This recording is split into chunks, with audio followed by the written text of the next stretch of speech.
welcome to the second SIF Island Voices, a mini podcast series from the Scottish Islands Federation. In this series, we'll be hearing directly from people who live, work and are passionate about Scotland's islands, starting first with our SIF Board of Directors. This time, we're joined by David Herriot, one of our long-standing Scottish Islands Federation directors, based in the Isle of Bute. David plays an active role in our marine litter working group, as well as a number of local community organisations, including Beach Watch Bute, Fine Homes, Fine Futures, Bute Shinty Club and the Calmac Community Board. David, can you start by introducing yourself? I'm David Herriot. I'm on the island of Bute, just a bit outside Rothesay, a rural location here. We've got a couple of acres of ground and a smallish cottage, which we were fortunate to get back in the early 90s. I've been here about 34 years now. And, just really lucky to get that at the time. My wife's a real islander. She was brought up in Inchmarnock, which is a small island between Bute and Arran. A single family farm over there, single family island latterly.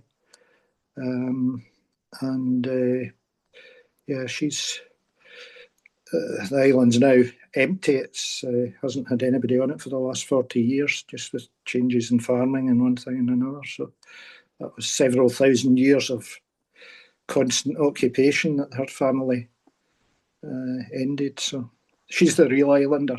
She's done the St Kilda experience. But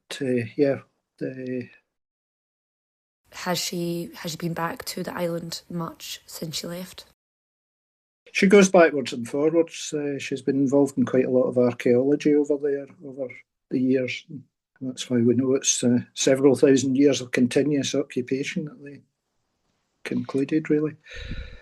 But she's the real islander. Her father's from Bute and her mother was Manx. So, her mother is Manx. So she's got a real island background. How did you meet your wife? Yeah, just the traditional way here, pubs and discos and things.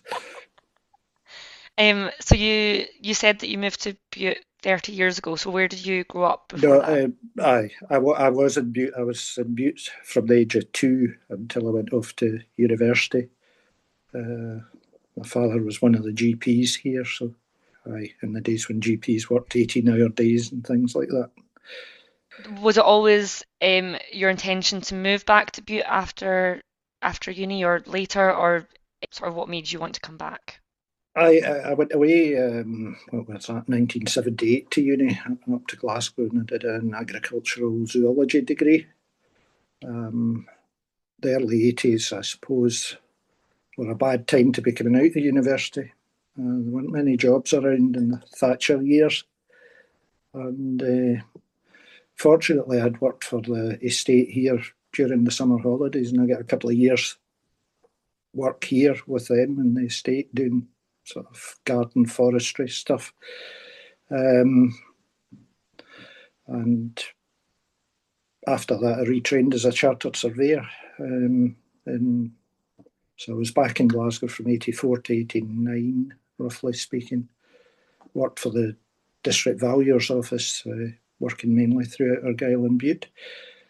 And after that, what happened? I worked in Oban for 6 months for DM Hall surveyors in Oban. I came back here in 1989, and we've been where we are, really, essentially more or less ever since. Which is very fortunate, been getting somewhere affordable when you're that age that you don't want to leave, really. It doesn't happen to many folk nowadays. I feel like there's a housing issue with quite a lot of islands. It's not the most massive issue here. If you're a single person looking for a house here, you would probably be able to get a one-bedroom flat. But Bute's quite different from a lot of the islands in that we do have a lot of tenement properties, some of which, or a lot of which, are run by the Housing Association. As a result of that, we've also had some Syrian migrants coming here to take up housing that wasn't otherwise being used.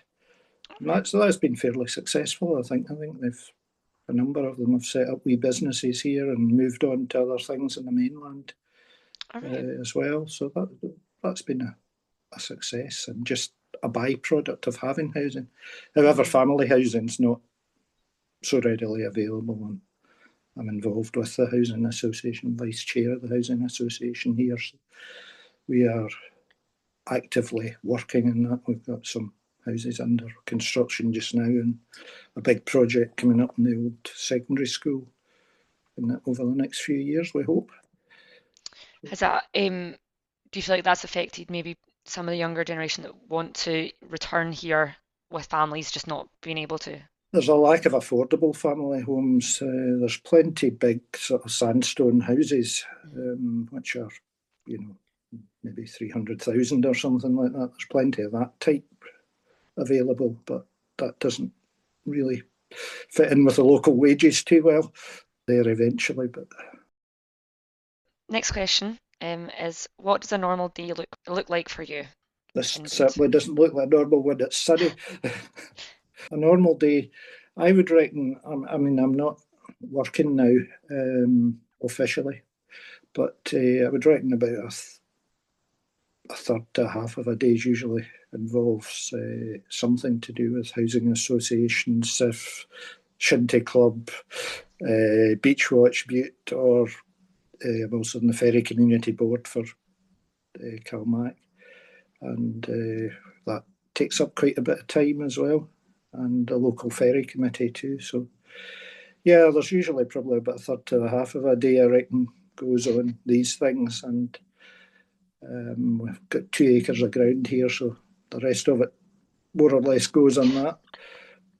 Don't find it difficult to find things to do. I do find it difficult to understand how I've ever had time to do a day job. Yeah, absolutely. My dad has recently retired, and I think my mum was worried he was going to be super bored, but instead has filled his days very effectively, and also was wondering how he ever had time to work a full-time job. And, if you've got childcare responsibilities or elderly responsibilities, it must be really difficult to find time to do anything. So question number 4 is, what's one thing that you love most about living on an island? Hard to say, really. It's just all a amalgam of things, I suppose. It's nice to be able to go in and get your car fixed, and that people, you go in, well, I'm involved with these various organisations who use a local accountant. You go and have a bit of a laugh with the accountant, and you know everybody, I suppose. Yeah, the sort of community. Having said that, there are a lot of new people here now who I don't know. A lot of people have moved in since COVID. Some get more involved in things than others. Some get too involved in things. And we've already sort of spoken briefly on housing, but what do you think is the biggest challenge about living in an island? I think generally we don't have the transport problems that other folk have, but obviously the ferry situation, I think from Arn to Shetland, is pretty appalling at the moment. We've been very fortunate that we don't have the issues that others have. We're just lucky that our ferries were the last ones built before they really stopped spending money on ferries. So, do you have, is it one route from mainland to Bute, or is there another? We've got 2 routes. We've got the half-hour route to Weems Bay, which is a larger ferry, and then we've got a small ferry route to Argyllshire at Collintrive, which is only a 3-minute crossing. Oh, right. Okay. They don't have time to finish the safety announcement before you hit the other side. It's yes. And are they quite frequent? Yeah, the Weems Bay is on an hourly frequency, and Collintrive's on a half-hourly frequency, and that's from Collintrive's from 5:45 in the morning till 9 at night, and Weems Bay is from 6:30 in the morning. The last one out here's 7 o'clock at night. So yeah, it's a good service. Does it become an issue in summer because of tourists? Again, we've probably not been the worst off. It's never an issue at Collintrive because the nature of that crossing means if there were too many people, they could just do an extra run and nobody would be any the wiser, really. It can be an issue in Wemyss on a Friday, and also getting out here on a Sunday can be a bit of an issue. But most of the week, you would rarely have to wait for more than an hour. If you don't get on one boat, you're almost guaranteed to get on the next one. We don't have a booking system, which means that we have not been involved in the delights of the new Calmac booking system to any extent at all, which is really good, and we're very opposed to ever getting involved in a booking system. We believe others should have sufficient capacity to be able to not have a booking system. That would seem feasible for Arran and Mull, for example, with adequate capacity. Have you seen any positive changes in Bute in recent years? I think we do have some positive things going on. I mentioned that we're doing a bit of development again, which hasn't happened on the island for some time. There are 2 or 3 local businesses that are doing really good things. The cheese factory you may well have heard of, which took over the old creamery here. They're making vegetarian cheese, ironically, in the old creamery, and seem to be doing very well. Big employer here now, and that has a knock-on for the local haulier who moves all their stuff, materials in and out. It's actually owned by a multinational dairy company, Saputo, now, but that's a positive. And they're also investing some money, which might result in a sort of adventure play scheme coming into one of the churches that are recently shut down. Climbing walls, all these kind of things. All right, that sounds great. So that's sounding positive. We've got a couple of boatyards that do great things. One of them's building a lot of small vessels mainly for fish farms, although they did a ferry for the west of Ireland last year. And the other one overhauls some of the small Calmac ferries in the winter and does various repairs and whatnot for small vessels. And we've got a marina that's going quite well as well. So yeah, there are positive things going on employment-wise, I think. They've all got challenges, though. We're near enough to Glasgow that people can be drawn away to the shipyards in Glasgow, welders and so on, where they're making very big money. So there are challenges for these businesses from other businesses being successful. And what gives you hope for the future of island communities? I think we've got a few good youngish people at the helms of these things, and some succession coming on as well. I always say that the young people who work in the Housing Association, who I work with on a day-to-day basis, and I think you might even know one or two of them, at least one, they're really great. They're so good at what they do. And, some of them have been recognised, been nominated for awards nationally and things like that, which is great. But they're dedicated to being here. They want to make a success of being here. And that's just an example. There are others.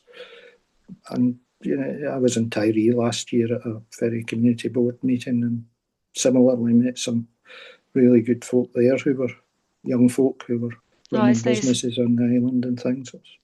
Yeah, it makes such a difference when there's a young generation sort of committed to being here. Yeah, exactly. It's easier here. You can nip up to Glasgow for a night out or something. You're not going to get back the same night. But it's not a major expedition. You're not having to book planes and ferries and things. You can decide in the spur of the moment, more or less. So I'm probably one of the very few people that's got commuted from Bute to Stornoway and done a day's work and come back the same day. All right.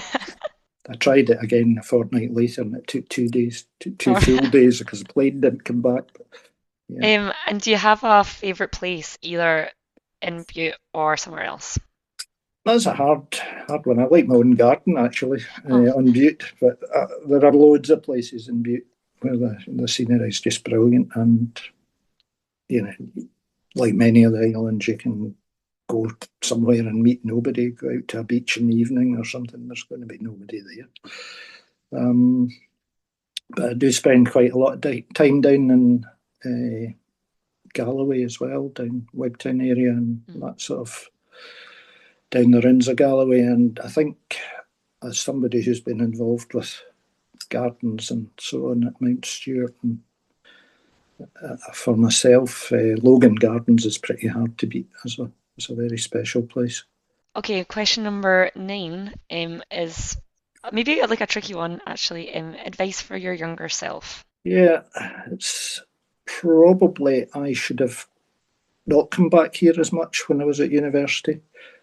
I should probably have taken some other opportunities to go elsewhere. Maybe if I'd played shinty for Glasgow University rather than coming back and playing for Bute, I might have gone to different places and done different things, which might have been interesting. But I enjoyed doing what I was doing, so it's not an option for most Islanders to go home at weekends, really. But it was easy for us to do that. Having said that, I did socialise a bit with the shinty players from Skye and things, and so on, the usual park bar snaffle bit as it was in Glasgow then. It wasn't a Finnisan triangle then, it was just a straight line from the snaffle to the park. Yeah, I've still got a few friends from that who've gone on to actually do very big things in the Camanachd Association, Archie Robertson, Burton Morris and folk like that who met in these days. Hugh Dan McLennan was another one who was around. He was around the snaffle bit in these days. John Finlayson, the councillor in Skye. So yeah, quite a number of people who've moved on to appear in the papers for all the right reasons. Might have known one or two who appeared in the papers for the wrong reasons as well, but couldn't possibly comment on that. Question number 10 is, how long have you been part of Scottish Islands Federation, and what made you want to join the board? I think about 2018, 2019. Camille Dressler, who was the chair then, was very, very keen to get me involved. I met her on the Ferry Community Board, or the Calmac Community Board as it was then, and she persuaded me that because I was involved with Beachwatch Bute here, as chairing Beachwatch Bute, that I could maybe be helpful on the marine litter side of things. Beachwatch Bute had set up 20 odd years ago now. We're a bit ahead of the game as far as marine litter went, so she was keen to get me involved in the board at that stage, and I've been chairing the marine litter working group, I think, ever since it started, more or less, whenever that was.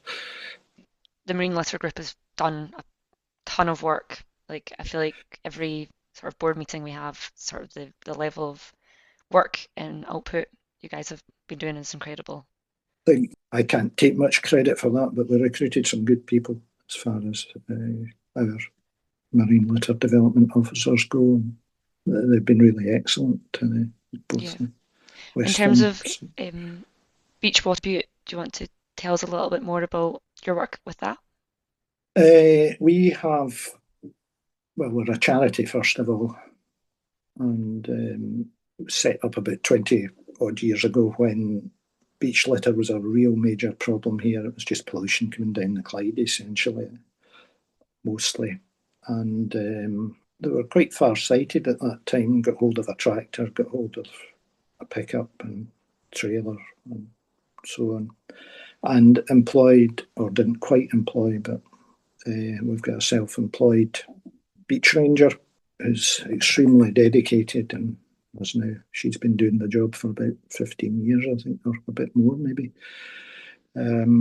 So we clear all the beaches around the island, or all the ones that we can reasonably get to. She's just works her way around the island, working up to 30 hours a week.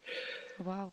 And we've actually got some of the cleanest beaches around, I would imagine, because we've done the sort of deep cleaning. We've removed the problem areas, and we're just dealing with what comes in nowadays. And we contribute to the quarterly surveys that we do under SIF in conjunction with Marine Conservation Society. And oddly enough, now it is now showing that there is more stuff coming from the fishing industry here than from just general domestic stuff, which is probably not what you would expect. You would expect the Clyde Islands to have more domestic domestic stuff. It's very odd, actually, and it just shows how much is down to the industrial pollution from fishing and from fish farming. Arden also shows a similar trend, results from Arden. But oddly enough, the Clyde Islands have some of the lower overall litter burdens, which is a bit strange. It's not what you would expect. And we have changed opinions in Marine Scotland and other organisations, because their theory was really based on all the rubbish on the west coast coming down the Clyde and being distributed up the west coast, whereas it clearly isn't. And as you're aware, the results show that islands probably have twice as much litter as mainland areas. A great deal more of it's from marine industries. It's difficult, but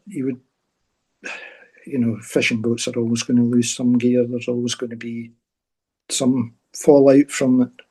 And I've worked in fishing boats myself from time to time. It's not possible to not have that.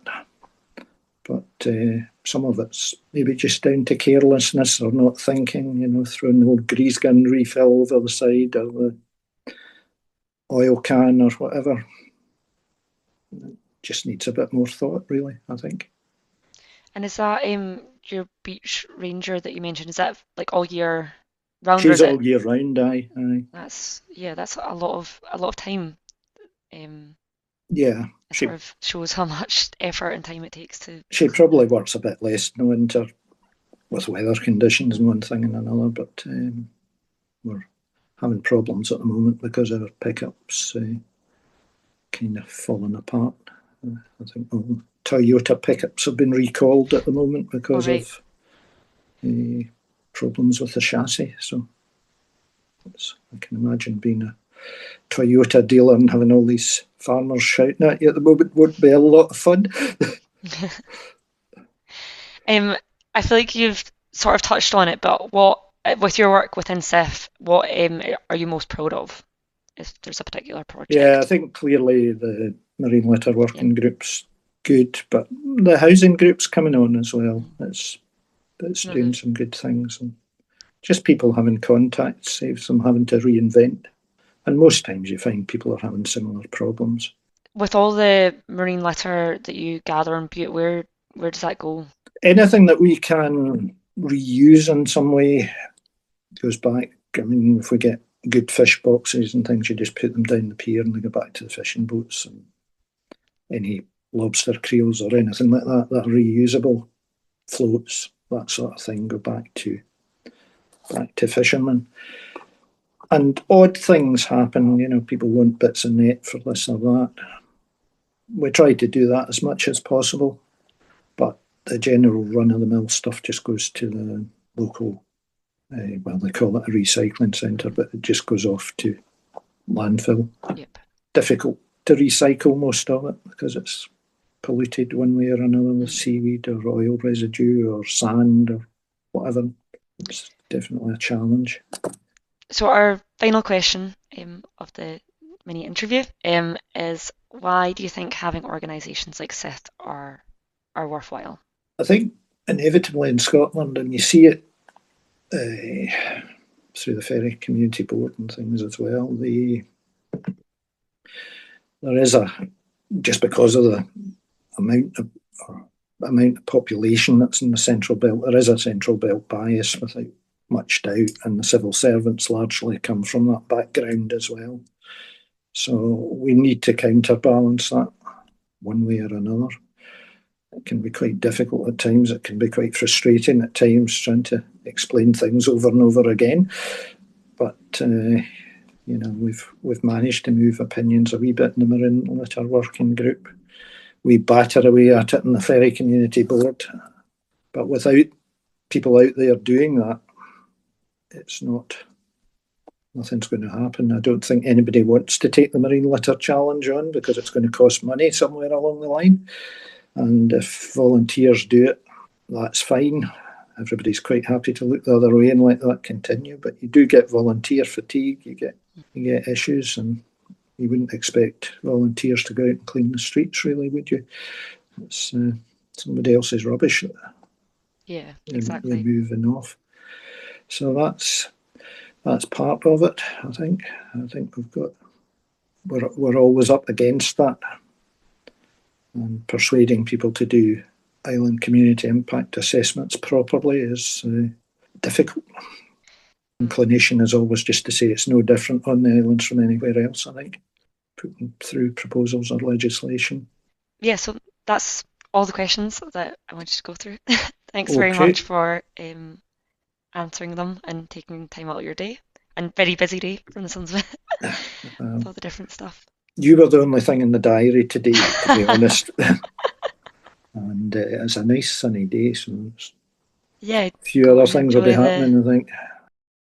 Thank you very much once again to David for being our latest interviewee. It was great hearing all about his life and work on Bute. Just a reminder, this is our second episode, so you can go back and listen to our very first episode, which was with Jane McClellan, another one of our SIF directors.